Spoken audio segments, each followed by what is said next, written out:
जय श्री कृष्ण। तो आइए रसपान करते हैं मंगलवार की व्रत कथा का।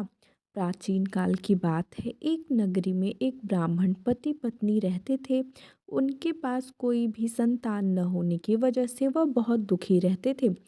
हर बार की तरह इस बार भी ब्राह्मण वन में पूजा करने के लिए गया और वह ब्राह्मण वन में बैठकर पूजा करने लगा। तब पूजा होने के बाद वह हनुमान जी से पुत्र प्राप्ति के लिए प्रार्थना करने लगा।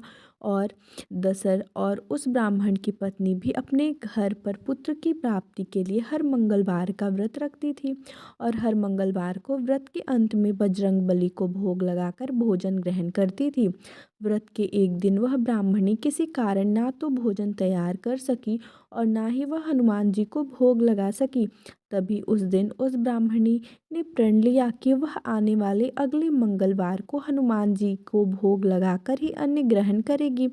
भूखे प्यासे 6 दिन के बीतने के बाद वह मंगलवार के दिन ब्राह्मणी बेहोश हो गई और तब उसकी इस निष्ठा, त्याग एवं सच्ची लगन व भक्ति को देखकर हनुमान जी प्रसन्न हो गए और उस ब्राह्मणी को दर्शन दिया और कहा कि वह उस ब्राह्मणी से बहुत प्रसन्न है और उसे पुत्र प्राप्ति का वर देते हैं तथा वर स्वरूप उस ब्राह्मणी को हनुमान जी पुत्र देकर अंतर ध्यान हो जाते हैं। ब्राह्मणी पुत्र प्राप्ति से अति प्रसन्न हो जाती है और उस पुत्र का नाम मंगल रख देती है।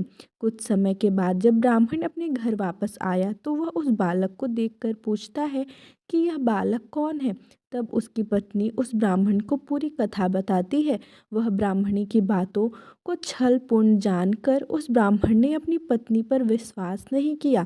एक दिन ब्राह्मण को जब मौका मिला तो ब्राह्मण ने उस बालक को कुएं में गिरा दिया और घर लौटने के बाद जब ब्राह्मणी ने ब्राह्मण से पूछा कि पुत्र मंगल कहाँ है, उसी समय पीछे से मंगल मुस्कुराकर आ जाता है और ब्राह्मण उसे देखकर चौंक जाता है। उसी रात हनुमान जी ने ब्राह्मण को सपने में दर्शन देकर कहा कि वह पुत्र उन्होंने ही ब्राह्मणी को दिया है तथा सच जानकर ब्राह्मण अति प्रसन्न हो जाता है और वह ब्राह्मण पति पत्नी नियमित रूप से हर मंगलवार को व्रत रखते हैं। अंत में मंगलवार को व्रत रखने वाले हर मनुष्य पर हनुमान जी की असीम कृपा बनी रहती है।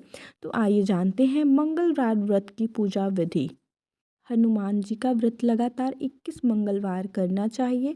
मंगलवार के दिन ब्रह्म मुहूर्त में उठकर स्नान वगैरह से निवृत्त होकर सबसे पहले हनुमान जी का ध्यान करें और व्रत का संकल्प करें। इसके बाद ईशान कोण की दिशा में किसी एकांत स्थान पर हनुमान जी की मूर्ति या तस्वीर स्थापित करें।